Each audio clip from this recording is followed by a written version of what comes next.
बिस्मिल्लाहिर्रहमानिर्रहीम। अस्सलाम वालेकुम नाज़रीन, आप देख रहे हैं राय साकिब डिजिटल मीडिया। कल से आज का दिन 2-3 दिन पिछले इतने हेक्टिक और इतने हैपनिंग थे कि भाग दौड़ इधर से उधर, उधर से इधर।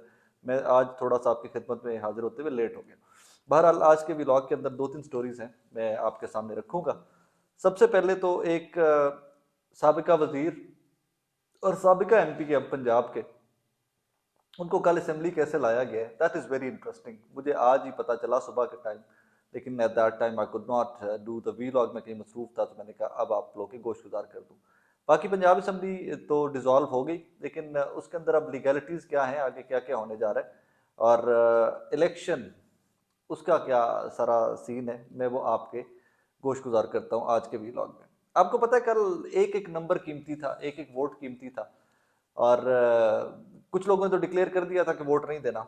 लेकिन एक एमपी के फैसल फारूक साहब, उनके ऊपर इल्ज़ाम आ रहा था, सरगोदा से एमपी के हैं, अच्छे आदमी, खानदानी आदमी।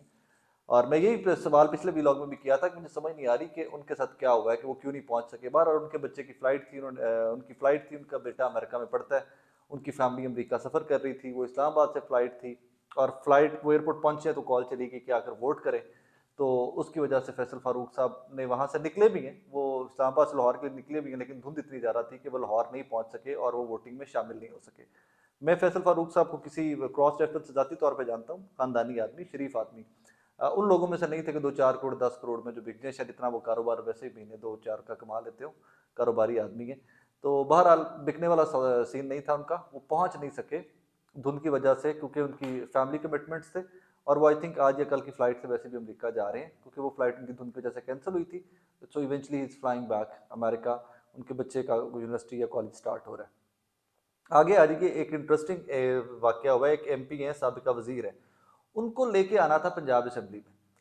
उसके लिए जो जतन किए गए और जो पापड़ बेले गए मुझे आज पता चला है, तो मैं इट मेड मी लाफ कि पंजाब के अंदर और पाकिस्तान के अंदर आप और मैं कितने इनसिक्योर और कितने गैर महफूज हैं, और किन से गैर महफूज हैं वो मैं बाद में आता हूँ उसकी तरफ। हाफिज अमार यासिर, नाजरीन आपको पता है, सबसे आखिर में पहुंचे हैं असेंबली में। नंबर पूरा हो चुका हुआ था, एक नंबर की कमी थी, और वो हाफिज अमार यासिर साहब का नंबर था। चकवाल से उनको पंजाब असेंबली पहुंचाना था, और सब इंतजार कर रहे थे। कोई कह रहा था परवेज लाई साहब इसलिए असेंबली में नहीं आ रहे कि हाफिज अमार यासिर आएंगे तो उनके साथ वो आएंगे ताकि शो हो के जी नंबर पूरा हो गया है। कोई कह रहा था जी कि हाफिज साहब वहाँ से निकल पड़े हैं, कोई कहता था जी कि मोटरवे के ऊपर पहुंच गए हैं, कोई कहता था कि शायद हाफिज अमार यासिर आ ही नहीं रहे। हाफिज अमार यासिर निकले हैं, तो उनके साथ कैसे निकले हैं, हर जिले की, जहाँ जहाँ से चकवाल से लेकर लाहौर तक, जहाँ तक निकले हैं हाफिज अमार यासिर, तो हर जिले की पुलिस ने स्कॉट किया उनको।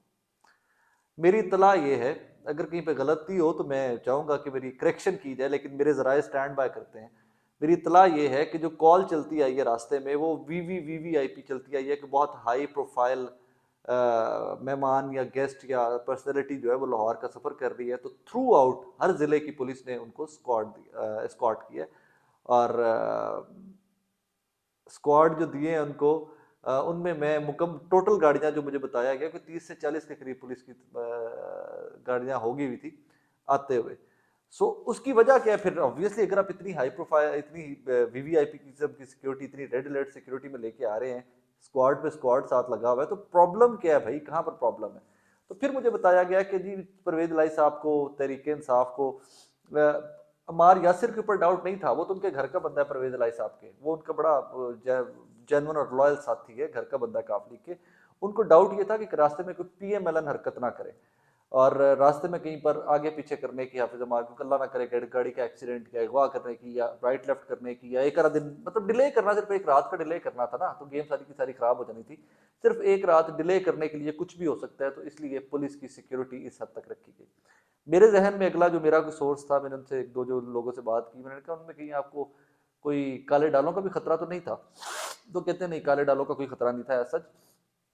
खतरा सिर्फ ये था कि हाफिज अमार को रास्ते में कोई प्रॉब्लम ना आ जाए, तो हमने इस वजह से भी मेड श्योर कि हर ज़िला जो है वो उनको सिक्योरिटी दे, और हर ज़िला अगले ज़िले के हैंड ओवर करके हाफिज साहब को पंजाब असम्बली पहुंचाया गया। यही वजह है कि अगर आप कल की फुटेज देखें, तो जब हाफिज साहब पंजाब असम्बली पहुंचे तो उनके पीछे पुलिस की गाड़ियां ही गाड़ियां हैं, बत्तियां ही बत्तियां जलती जा रही। मैंने कल रात को भी नोटिस किया ये, लेकिन मुझे ये नहीं पता था कल रात तक के पीछे चल क्या रहा है। इतनी हाई प्रोफाइल सिक्योरिटी और इतनी तगड़ी सिक्योरिटी देकर हाफिज अमार यासिर साहब को पंजाब असेंबली में पहुंचाया गया था, क्योंकि डाउट ये था कि हालात इस किस्म के थे, पूरी मुल्की सियासत का रुख बदला जा सकता था एक एमपीए को गायब करके। अगर हाफिज अमार साहब कोई गायब कर दिया जाता, ना रात को वोट ऑफ कॉन्फिडेंस मिलता, एतमाद का वोट ना ले सकते परवेज लाई साहब, ना अभी असेंबली टूटी पड़ी होती है, ना केपी असेंबली डिजॉल्व करने का खान साहब कहते, ना पंजाब असेंबली की एडवाइस भी भिजवाई गई होती है अभी तक।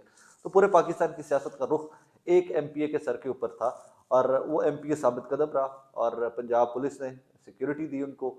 और सिक्योरिटी देने का उसको कुछ लोग इसका हल्के जो कुछ हल्के जिन तक ये खबर पहुंच चुकी थी, वो हल्का इसको लेके अगवा करके लेके आ रहे, उठा के लेके आ रहे। नहीं भाई, मैंने कंफर्म किया है मल्टीपल सोर्सेज से, काफ लीग से, पुलिस से, दोस्तों से, पीटीआई से, काफी सारे मल्टीपल सोर्सेज से कंफर्म किया। प्रॉब्लम सिर्फ ये था कि रास्ते में अल्लाह ना करे कहीं धुंध इतनी है, तो धुंध की वजह से भी पुलिस को इतना साथ इंगेज किया गया था कि पुलिस की गाड़ियां साथ होंगी तो कम से कम ट्रैफिक क्लियर करवाती जाएंगी एंड ऑल दैट। टाइमली हाफिज अमार यासिर साहब पंजाब असेंबली पहुंच जाए जिस वक्त उनकी जरूरत है, और एग्जैक्ट उस टाइम पहुंचे जब उनकी जरूरत थी। मतलब अगला दिन चढ़ गया हुआ था, वोट ऑफ कॉन्फिडेंस लेना था, आखिरी एमपी एंटर होते हैं हाफिज अमार यासिर साहब, और गेम ऑन हो जाती है, करारदाद पेश कर दी जाती है। सो एक लोग तो, एक साहब तो जिनके ऊपर डाउट था आप लोगों को, फैसल फारूक साहब, उनकी स्टेटमेंट आ गई, और मैंने जाती तौर के ऊपर भी ये स्टेटमेंट सरगोदा से, उनके दोस्तों से कुछ कंफर्म किए। उनका कोई झोल नहीं था, उनकी कोई नीयत का फतूर नहीं था कि उन्होंने जानबूझकर वोट मिस नहीं किया, वो पहुंच नहीं सके।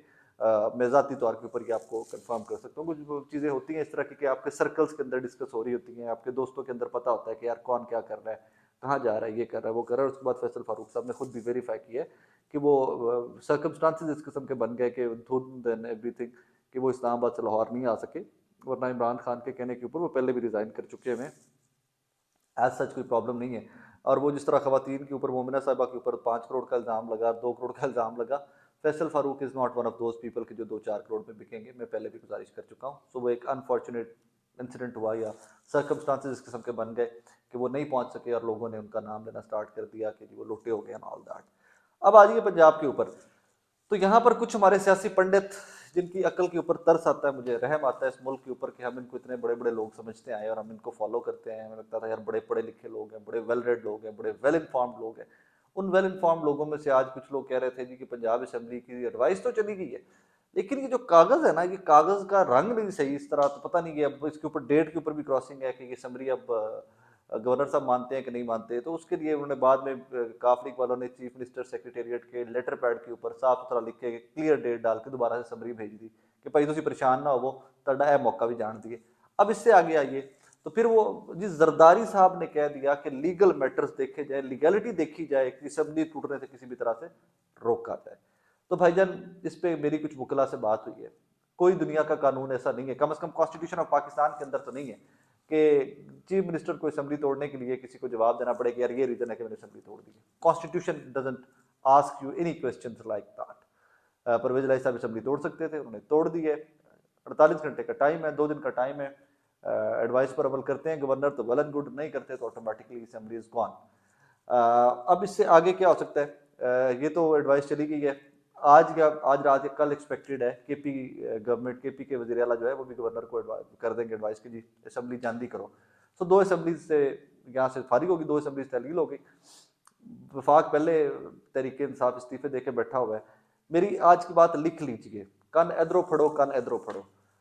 पाकिस्तान जनरल इलेक्शन में जा रहा है, कोई तरीका नहीं है आपके पास और बचने का, अब इलेक्शन से भागने का कोई तरीका नहीं है। You are heading for general election. और जनरल इलेक्शन में क्या होने जा रहा है वो मुझे आपको बताने की जरूरत नहीं है, वो आप लोग सब बहुत सियाने हैं, आपने ज़िमनी इलेक्शन के रिजल्ट्स देख लिए हुए हैं। तहरीक इंसाफ के सामने आप कराची के अंदर एमक्यूएम को इकट्ठा कर दें, पंजाब के अंदर आप पीडीएम को इकट्ठा कर दें, पाकिस्तान के अंदर पीडीएम को इकट्ठा कर दें, मुझे आप सबको बताने की कोई जरूरत नहीं है what is going to happen, that is right in front of you. आप सब पहले विटनेस कर चुके हैं। लेकिन बस मेरी दुआ ये है कि ये जनरल इलेक्शन जो भी हो, इसके अंदर नून लीग हो, पीपल्स पार्टी हो, कोई भी हो, एक मेजोरिटी इतनी लेके आए कि कम से कम अगले 5 साल वो किसी से ब्लैकमेल हुए बगैर काम कर सके। कोalition में जाते हैं तो कोई कान इधरों फड़ता है, किधरों फड़ता है, खिंचता है।